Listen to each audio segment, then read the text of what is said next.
Boa noite, pessoal, tudo bem?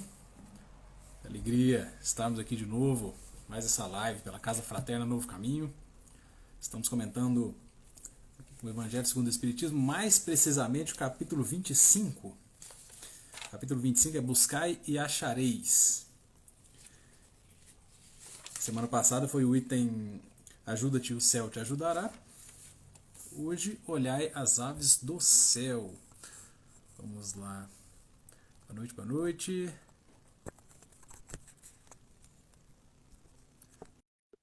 Aqui.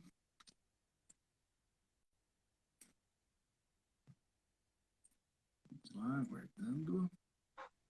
Boa noite, Olá, Diego. Boa boa noite a noite. todos. Boa noite. Muito bem, tudo certinho.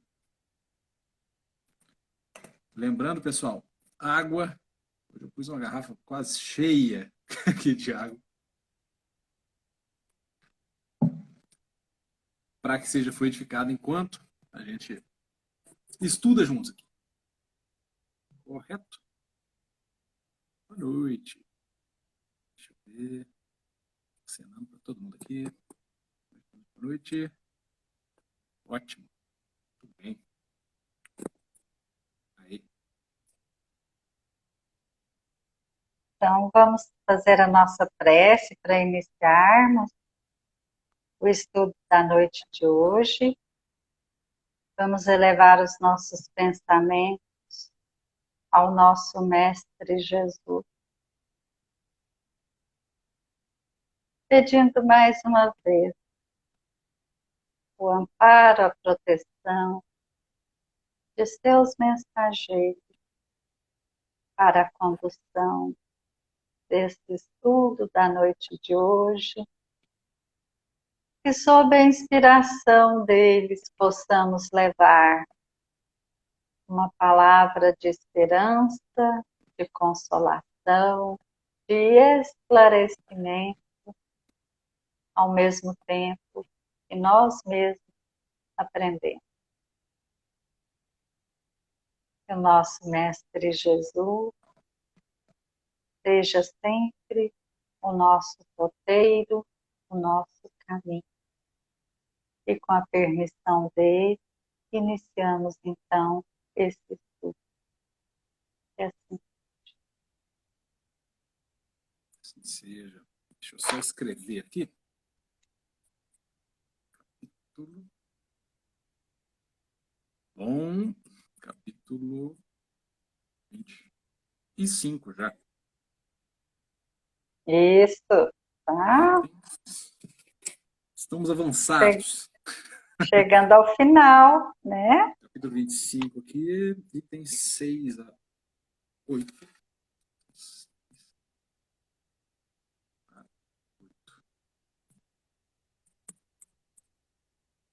Super interessante.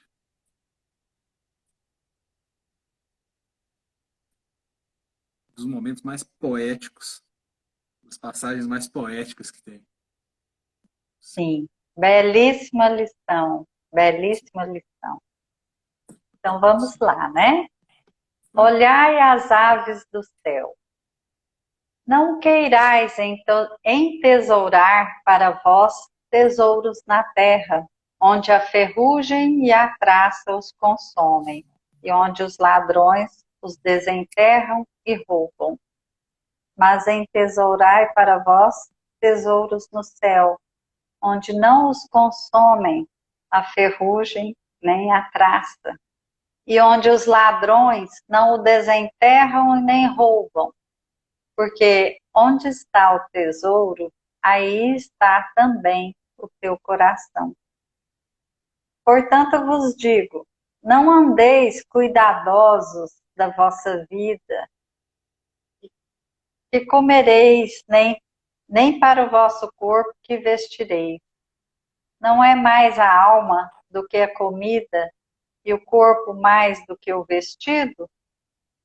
Olhai para as aves do céu, que não semeiam e nem cegam, nem fazem provimentos nos celeiros, e contudo vosso Pai Celestial as sustenta. Porventura não sois muito mais do que elas? E qual de vós, discorrendo, pode acrescentar um côvado à sua estatura? E por que andais vós solícitos pelo vestido? Considerai como crescem os lírios do campo. Eles não trabalham nem fiam. Digo-vos mais, que nem Salomão, em toda a sua glória, se cobriu jamais como um destes. Pois se ao feno do campo, que hoje é e amanhã é lançado no forno, Deus veste assim, quanto mais a vós, homens de pouca fé. Não vos aflijais, dizendo, que comeremos, ou que beberemos, ou com que nos cobriremos. Porque os gentios é que se cansam por essas coisas, porquanto vosso Pai sabe que tendes necessidade de todas elas. Buscai primeiramente o reino de Deus e a sua justiça, e todas estas coisas se vos acrescentarão. E assim não andeis inquietos pelo dia de amanhã, porque o dia de amanhã a si mesmo trará seu cuidado. Ao dia basta a sua própria aflição. Mateus, capítulo 6. Se tomássemos essas palavras ao pé da letra, elas seriam a negação de toda a previdência e de todo o trabalho, e, consequentemente, de todo o progresso. Seguindo esse princípio, o homem se reduziria a um espectador passivo. Suas forças físicas e intelectuais não seriam postas em atividade. Se essa tivesse sido a sua condição normal na Terra, ele jamais sairia do estado primitivo. E se adotasse agora esse princípio, não teria mais nada a fazer. É evidente que não poderia ter sido esse o pensamento de Jesus, porque estaria em contradição com o que ele já dissera em outras ocasiões, como no tocante às leis da natureza. Deus criou o homem sem roupa e sem casa, mas deu-lhe a inteligência para produzi-la. Não se pode ver nestas palavras, portanto, mais do que uma alegoria poética da providência, que jamais abandona os que nela confiam, mas com a condição de que também se esforcem. É assim que, se nem sempre os socorre com ajuda material, inspira-lhes os meios de saírem por si mesmos de suas dificuldades.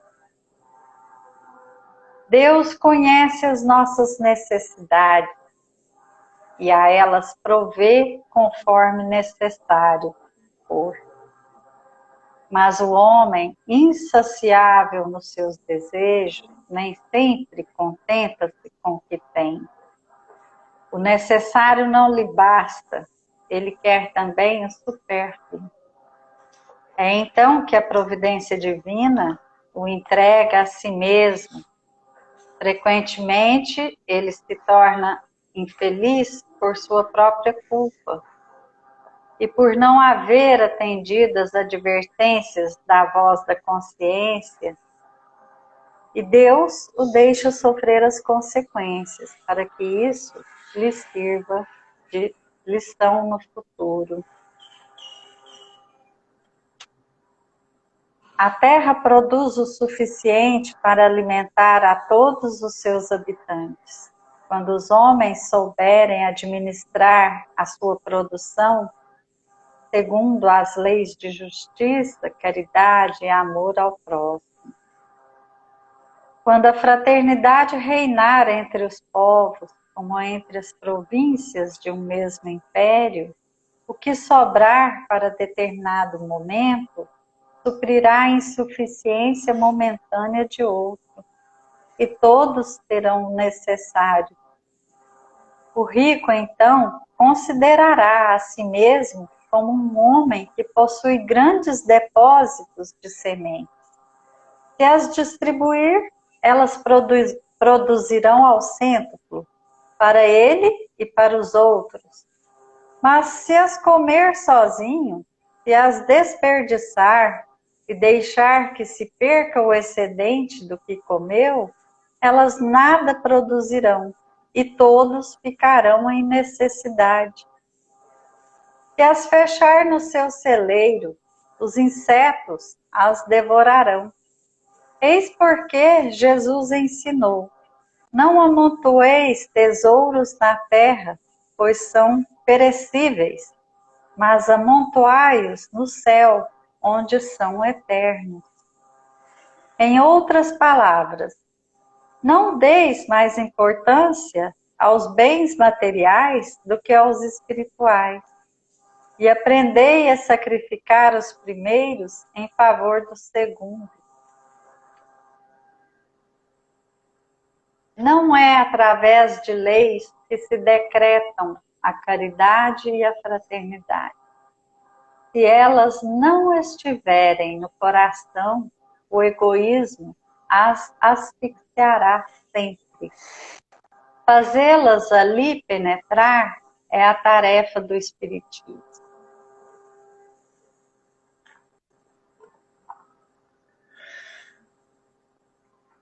Essa lição é ímpar.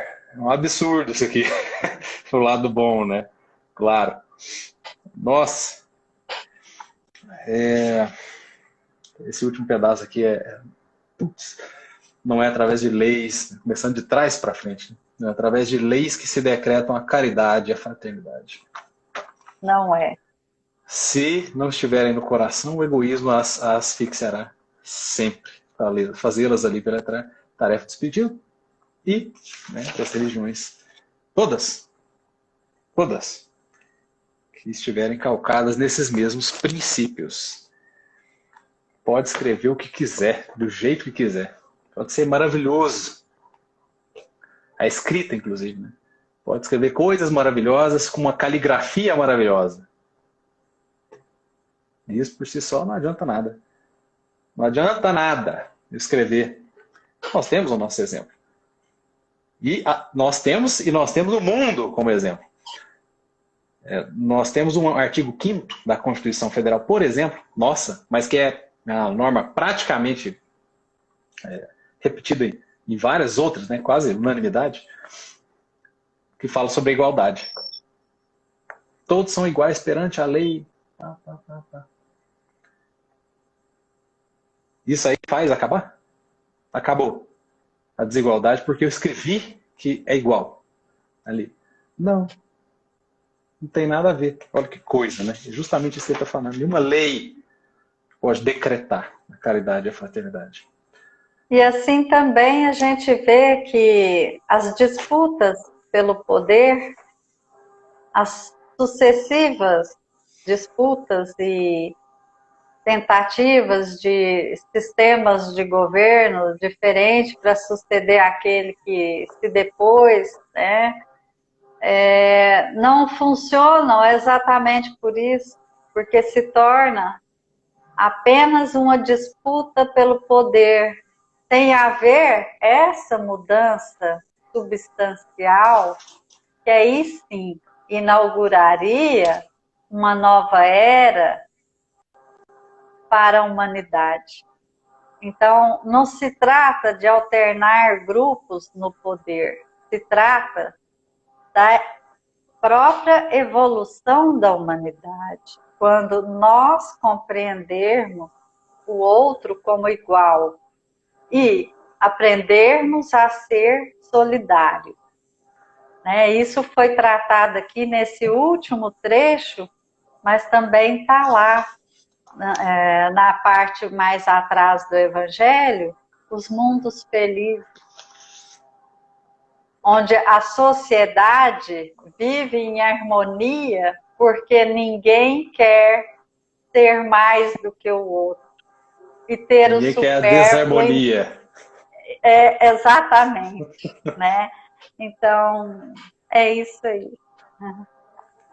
Pois é. A gente disse que era uma das partes mais poéticas, e é demais. Ele fala, né? Não queirais entesourar, guardar para vós tesouros na terra, onde a ferrugem e a traça consome. Olha que coisa maravilhosa, né? Onde os ladrões desenterram, roubam. Entesourai tesouros no céu. Onde não consome, não tem ferrugem, não tem traça, não tem ladrões, né? Que vão conseguir acessar isso. Porque isso é conquista espiritual. Ninguém pode te tirar. É impossível alguém te tirar. Não pode te tirar.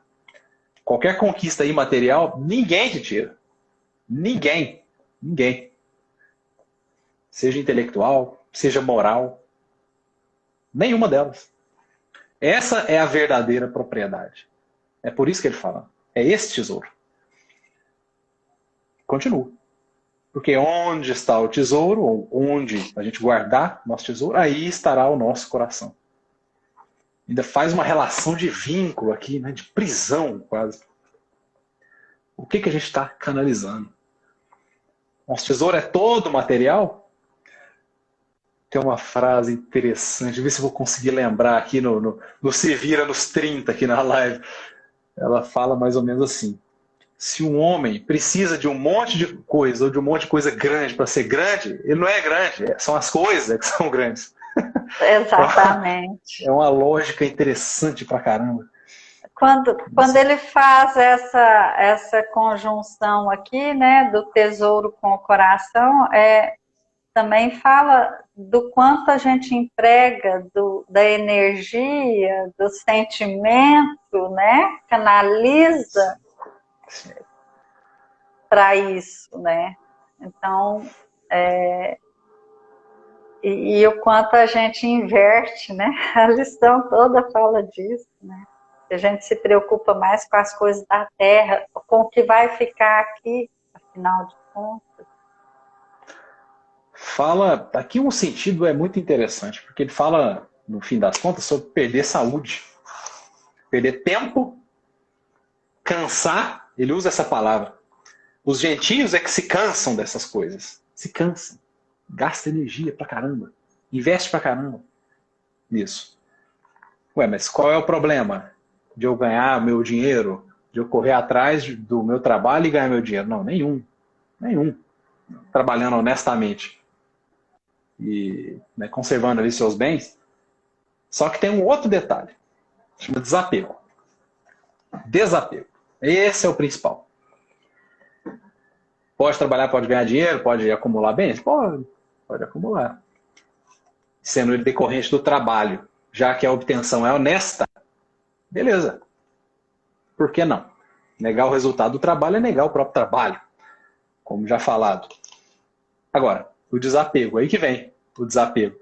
Quando ele fala onde está o tesouro, aí está teu coração, pronto. Se você é apegado, extremamente apegado, seu coração está todo ligado ali. Então, para que eu vou dar atenção para coisas espirituais?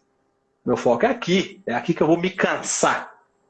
Vou perder minha energia, vou passar noites a fio sem dormir, né? Deixar de, sei lá, dar atenção para a família, dar atenção para pessoas próximas ali e me cansar nisso. Às vezes até dar atenção, mas enfim, vou me cansar nisso e não vou prestar atenção no resto. Aí estará o coração. Isso é um indicativo enorme, né? Onde está o foco? Qual é o foco? Ele fala umas palavras aqui interessantes, que é legal da gente contextualizar. Quando ele fala assim, olhai para as aves do céu, mais toque poético na coisa, né? Olhai para as aves do céu que não semeiam nem cegam, ou seja, colhem, cegam com S, esses cegam. Não colhem, não fazem provimento. Passarinho que armazena, alguém já viu, né? Um passarinho armazenando, um depósito ali. Vendendo, fazendo escambo, passarinho ou outro animal. Não existe isso, não existe. A vida instintiva não tem nada disso, não tem esse tipo de coisa. A luta é pela sobrevivência. É o alimento de cada dia, o alimento ali da hora que está com fome, caça, pronto, come, acabou também. Fica lá na dele, fica de boa. Basicamente isso. E não passa disso também. Também não passa disso. Passa. Aí que está a diferença. E aí que ele faz essa relação, essa comparação de superioridade a nós, né? Nos dirigindo a palavra. Fala, pô, mas veja bem, se um pássaro que não semeia, não colhe, não faz provimento, né? E mesmo assim, o Pai sustenta, por que vós, nós, no caso, ele pergunta primeiro, né? Porventura não sois muito mais do que elas? Ou seja, não tem mais capacidade? Já não está mais evoluído?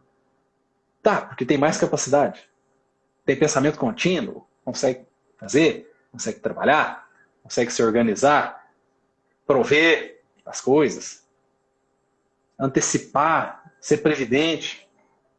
E aí, o Pai sustenta a eles que não fazem isso. Se nós, que já temos essa condição, ele fala assim, qual de vós discorrendo pode acrescentar um côvado à sua estatura? Côvado. O que é côvado, gente? Meu Deus, côvado. Côvado, vamos lá. É uma medida. É uma medida antiga, muito antiga. Como é que era essa medida? Bom, sendo primitiva, usava basicamente o corpo. Essas medidas imperiais, por exemplo, inglesas, né? Pés, polegada, igual TV, né? A gente compra até hoje TV por polegada, né? Não sei quantas polegadas. É polegada. É coisa antiga, né? Às vezes não se dá conta, mas tem uma medida oficial, 2,5 centímetros, mais ou menos, uma polegada. Tem pé, e o pé, se não me engano, a medida é 30 centímetros, um pezão, né?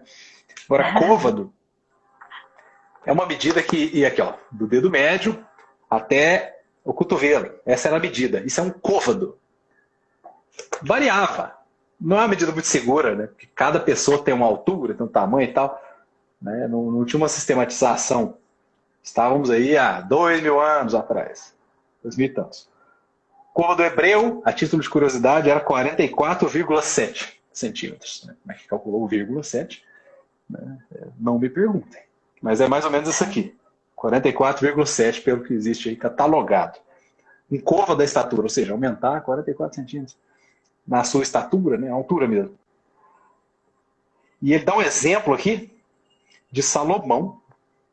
Ele fala de Salomão, mas nem Salomão. Mas por que nem Salomão? Salomão é referência. Em toda a sua glória. Oi?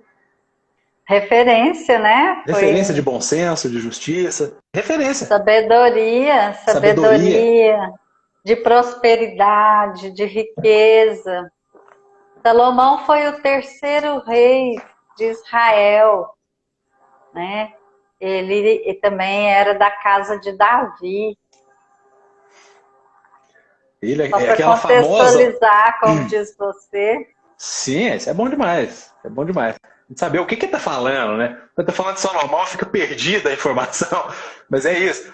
Salomão foi daquela história famosíssima, que duas mulheres disputavam ali um bebê. E aí, uma falava que era a mãe, a outra falava, eu que sou a mãe, né? Aquela disputa. E aí chegou para Salomão e ele falou o seguinte, muito bem, então vamos fazer o seguinte, vamos cortar o meio a criança. E aí, cada uma fica com a metade, beleza? Solução justíssima. E uma delas falou, não. Não faz isso, não corta. Pelo amor de Deus, não faz isso não. Deixa com ela então. Aí o que ele fez? Não, entrega para essa que falou para não cortar. A outra já tinha acertado. Beleza, vamos cortar. Ela, não. É ela que é a mãe. A mãe que faz esse tipo de coisa. Um desconhecido talvez não faria. Não deu nem tempo da outra falar, né? Esse é Salomão. É o perfil. Tá, perfil de Salomão. Sabedoria. Pegou ali no detalhe. Então ele fala, nem Salomão já, em toda sua glória, se cobriu jamais como um destes, líderes do campo e tal, né? Uhum. E cadê? Deus veste assim, quanto mais a vós. Aí ele chama a gente de homens de pouca fé. Não vos aflijais, está muito claro aqui. Não vos aflijais, está aflito, está ansioso, está gastando energia com isso. Dizendo o que nós vamos comer, o que nós vamos beber. né? Com que nos cobriremos? Porque os gentios é que se cansam. Aí que vem aquela parte que a gente tinha comentado antes. Eles que vão se cansar. O pai sabe da necessidade, né? Todo líder, o líder, ele identifica a necessidade e supre a necessidade, senão não é líder. Identifica a necessidade. Observa. Aquele olhar clínico, um raio-x, um scan. Identifica a necessidade, percebe e supre. É assim que funciona. No caso, lá está falando assim, pô, mas Deus nem sempre vai suprir as necessidades materiais. Tá esquisito isso aqui. É, claro, tá esquisito. É linguagem figurada. Ele fala assim, buscai primeiramente o reino de Deus e a sua justiça, e todas essas coisas se vos acrescentarão. Não faria sentido nenhum, não haveria sequer estímulo a se fazer a coisa certa, chamada coisa certa. Né? Isso é tão complicado isso, né? Se Deus deixasse ao léu, ao relento. Se vira aí. Você está trabalhando do jeito que, exatamente do jeito que eu mandei os emissários falarem. Todos eles falaram que é assim, que me segue. No entanto, eu não estou nem aí. Não é assim que funciona. Deus não faz uma coisa dessa. Isso é coisa humana. Então as coisas vão aparecendo. E vão acrescentando. Né? É muito, muito interessante isso, que a espiritualidade trabalha de uma maneira que a gente não entende muito bem. E sempre que eles vão atuar, mesmo quando a gente faz uma prece, alguma coisa assim, quando um trabalho começa, as coisas são direcionadas. Já que a gente tem essa dúplice identidade, né? Matéria, espírito, ou corpo e espírito, para ser mais preciso ainda, já que o espírito também é um tipo, né, de matéria, segundo o livro dos Espíritos. Então, bom, não nos deixaria de maneira nenhuma ao léu. E aí, o que acontece? Influências ocorrem. Um trabalho iniciado, e aí a espiritualidade vai se movimentando, influenciando algumas pessoas, talvez nem diretamente, talvez influenciar alguém, para alguém falar para outro alguém falar para um outro ainda, um terceiro alguém. Aí sim, chegar a notícia e agregar alguma coisa no trabalho. É mais ou menos assim que funciona. Imagina a trabalheira, que não é. É por isso que o que, na verdade, né, a espiritualidade nos pede, Deus, Jesus nos recomenda, é o esforço, a perseverança. Porque aí, como você disse, né, os mensageiros de Deus vão canalizando os recursos, que podem chegar de várias maneiras, não é? Então, mas se, por exemplo, aos primeiros obstáculos da gente desistir, então não tem como. Nós não estamos criando condições para sermos auxiliados, né? Então, trabalho, uma lei divina, né? Perseverança e esforço que nos cabe, porque tudo nós vamos obter dessa forma. São conquistas. Não tem premiação, não tem sorteio de loteria, nada disso. Não tem. Nada aleatório. Nada aleatório. Não é, Deus gosta mais de fulano do que de mim. Olha lá, fulano tem tudo, eu não tenho. Não é por aí. Tadinho. E Emmanuel, salvo engano, fala, nós proferimos as sentenças contra nós mesmos, as sentenças existenciais. Somos nós assinamos. É a única coisa que a gente faz para isso acontecer é a conduta. É como a gente age. A gente pensa e age, basicamente. É isso. Aí a gente assina a sentença ou a decisão de soltura ou a sentença aí condenatória de prisão. Nós mesmos. Ninguém mais. Engraçado. Naquele filme Clique, do Adam Sandler, não sei se todo mundo assistiu ou se lembra, tem um determinado momento, é aquele do controle remoto, para quem não lembra. Ele vai e consegue baixar o volume, consegue pausar a cena, ele bate no chefe dele, tem uma hora lá, pausa a cena. Ele diminui o volume do cachorro, o cachorro estava latindo, ele diminuiu lá. E passa a vida dele para frente, etc. Né? Acelera a própria vida. Em determinado momento, perdeu totalmente ali o controle sobre o controle, né? Remoto. E aí ele questionou lá o sujeito que tinha entregue o controle para ele, falou, pô, mas isso aí não fui eu não, pô, que isso aí eu não quero assim, não fui eu que fiz isso não. Aí o sujeito aperta um botão lá no controle e mostra assim, ó, produzido, dirigido, não sei o que, escrito por só ele. É o cara, o Adam Sandler, só por ele. É assim que funciona. É produzido, escrito, dirigido, que é mais filmado, é quase um Charlie Chaplin, faz tudo. Mas é só a gente, não tem um outro alguém, é mérito e responsabilidade, aquela dualidade. As consequências do nosso livre-arbítrio. Então, no começo, quando ele fala assim, olhar as aves do céu, elas não fazem nada, né? Não sei o quê, e Deus as provê. Não que elas não fazem nada, ele não falou que elas não fazem nada, falou que elas não semeiam nem colhem, mas Deus provê mesmo assim. Aí tem os outros mecanismos, né? Os outros mecanismos. Para florescer alguém tem que fazer alguma coisa. E aí, né, tem toda a parte da biologia aí, que é um verdadeiro reloginho, né? São várias engrenagens ali funcionando, trabalhando o tempo todo. E aí sim a coisa fica em equilíbrio. E aí embaixo, no começo ele fala isso, mas embaixo ele fala, buscai primeiramente o reino de Deus e sua justiça. Mas como que busca o reino de Deus e sua justiça? Várias outras vezes ele falou isso. Várias vezes.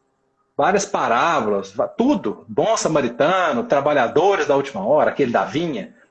O Senhor saiu a assalariar trabalhadores para sua vinha. Primeira hora, não sei o quê. Tudo. Tudo indica o trabalho. Tudo. Ele dirige ao trabalho. Basicamente. E ele fala, e remetendo à questão de ter um olhar mais amplo, né? Um olhar para o futuro espiritual, né? Sempre. É muito legal. Ele fala no final o seguinte: o dia de amanhã a si mesmo trará seu cuidado. Óbvio, siga aqui, né? Siga o reino de Deus, sua justiça. Mas aí o dia de amanhã, né? A si mesmo trará o seu cuidado. Amanhã vai cuidar de si. Tipo assim, se você fizer agora o que tem que ser feito, o amanhã vai ser tranquilo. Não vai faltar as coisas. O recurso não vai faltar, ele vai chegar. E emenda. Olha que isso aqui é fenomenal. Ao dia basta a sua própria aflição. Olha isso. Receita para não ficar ansioso em excesso. Está aqui. Está nessa lição. Não vos aflijai. Ele já começa assim, falando isso. E ao dia basta a sua própria aflição. Preocupa com hoje, o que você pode fazer hoje. Quanto você pode crescer hoje? Quanto você pode fazer hoje? Quanto você pode ajudar hoje? Quanto você pode estudar hoje? É esse tipo de coisa. E o resto vai acrescentar. E o resto vai ser resultado, consequência. É causa e efeito.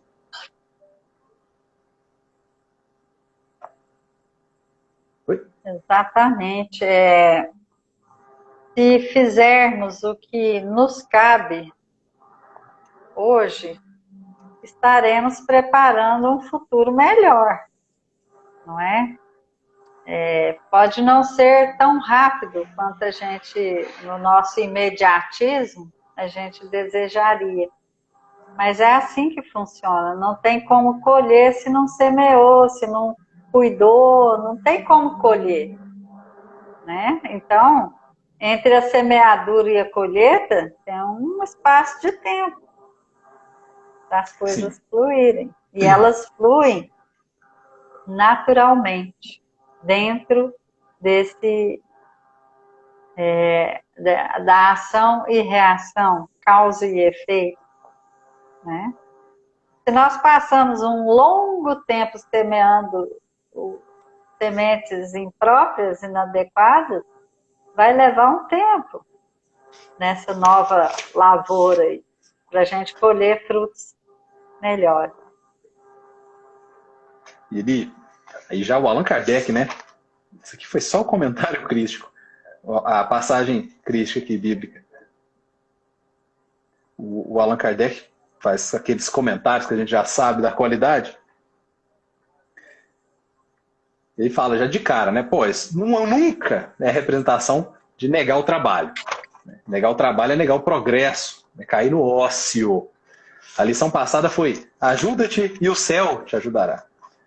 Tá interligado, isso aqui tá no mesmo capítulo. Não é à toa que a outra foi ajuda-te e o céu te ajudará. O sentido é o mesmo. Que buscai o reino de Deus e a sua justiça, e aí o céu vai te ajudar. Você busca o reino de Deus e ele te busca depois. Ele fala assim: seguindo esse princípio, o homem se reduziria, se negasse o trabalho, a um espectador passivo. Nunca teve a ver com ser passivo, nunca. O cristianismo não tem nada a ver com passividade, nada, nada. Risca isso aí do dicionário. Pode riscar. Jogar fora.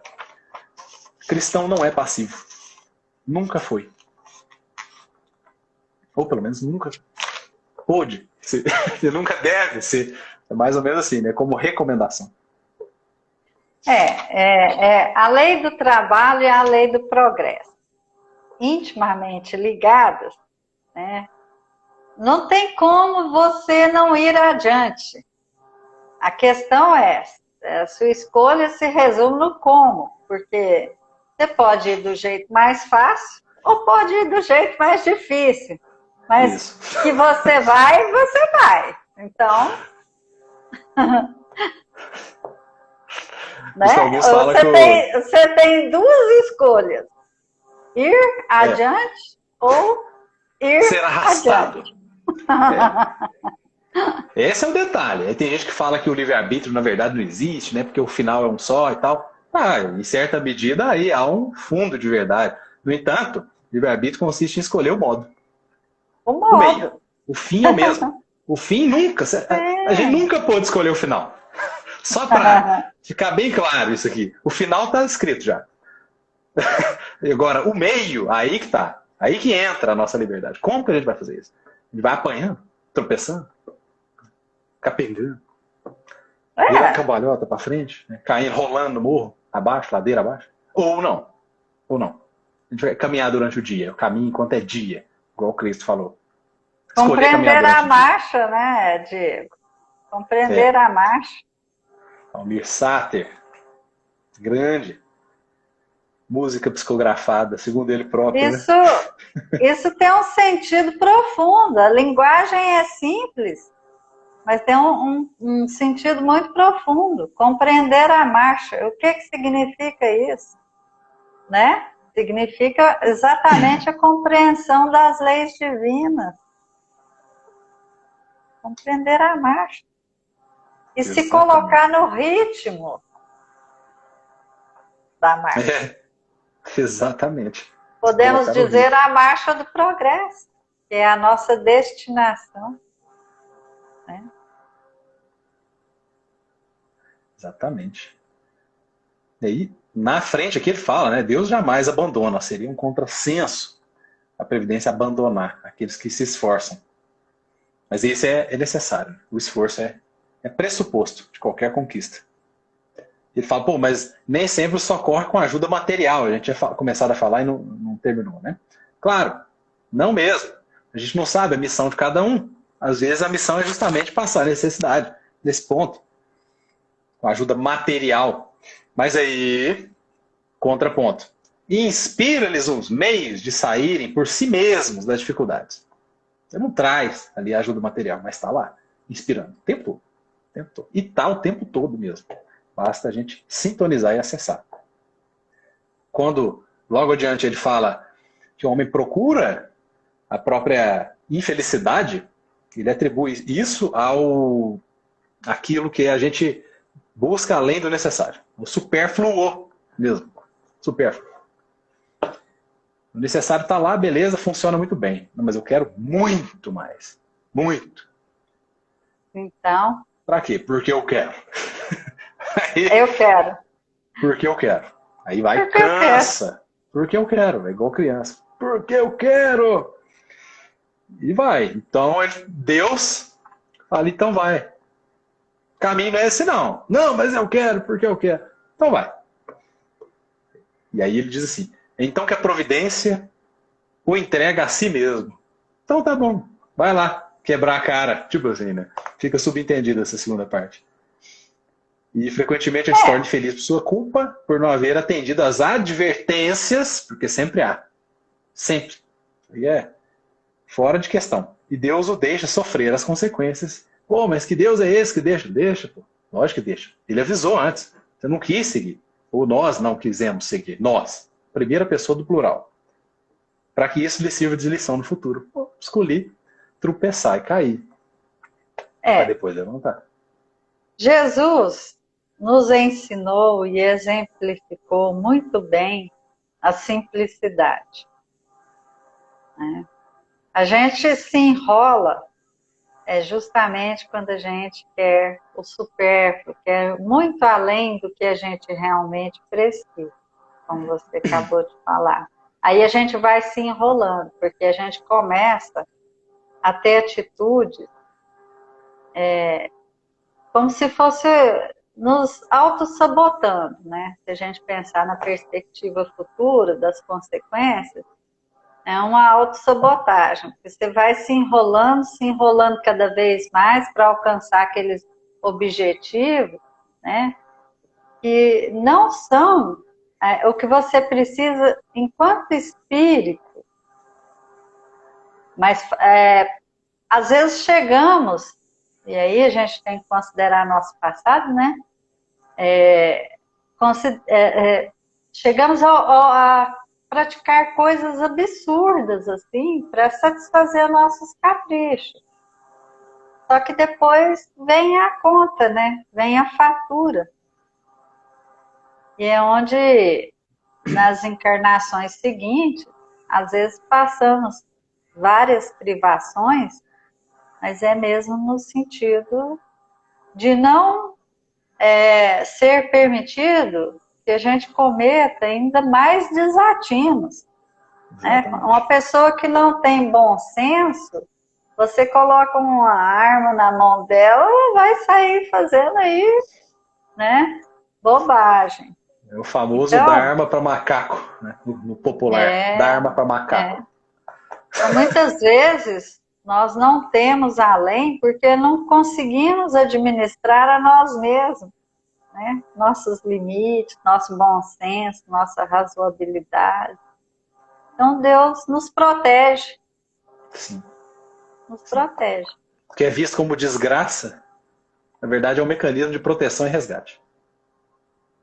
E não nos enganemos. Para o ganancioso, o mundo não é o bastante. Não é. Não há limite para isso. Não há limite. Não há limite. É por isso que tem exemplos, né? Pessoas tão já abastadas e que ainda assim cometem ilícitos, inclusive penais, crimes. Em nome de Mamon, né? Porque a Deus não é. Adorando a Mamon. E aí se complica. Né? Porque não dá para adorar a dois senhores ao mesmo tempo. E esse é o problema. Para o ganancioso, o mundo não é o bastante. Esse é o supérfluo. É isso aqui que ele está falando. Então Deus vai fazer o quê? Vai deixar. Não falta aviso. Não falta. E aí deixa ele cair, tropeçar, ralar, tudo. Igual criança. Quando está aprendendo a andar de bicicleta. Tá? Rala tudo. Depois aprende. Aqui, caminhando aqui para o final, ele fala que a Terra, ele afirma, né, produz o suficiente para alimentar todos os seus habitantes. Não duvido de forma nenhuma. E aí, mas tem o contraponto.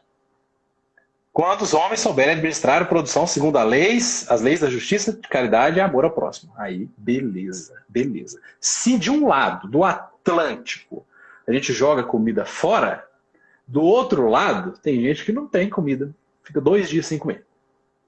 Por aí. Que coisa, né? Aqui jogando fora. Fora. Todo dia. Supermercado joga comida fora quase todo dia. Hortifruti quase todo dia. Restaurante todo dia. Praticamente, jogando comida fora. Até porque, né? Servir comida dia anterior pode não ser a melhor opção para a saúde aí do cliente. E joga fora. E do outro lado. E às vezes do mesmo lado. Mas não precisa ir do outro lado do Atlântico. Do mesmo lado. Do lado. Tem gente ali com fome. É uma coisa muito doida. Mas, ele fala, vai ser suficiente quando a gente aprender isso. Justiça, amor e caridade. Fraternidade. É o valor. Fraternidade. Mas não a fraternidade escrita num papel. Como ele complementa lá embaixo. Fraternidade mesmo. Desenvolvida. Valor moral. Conduta.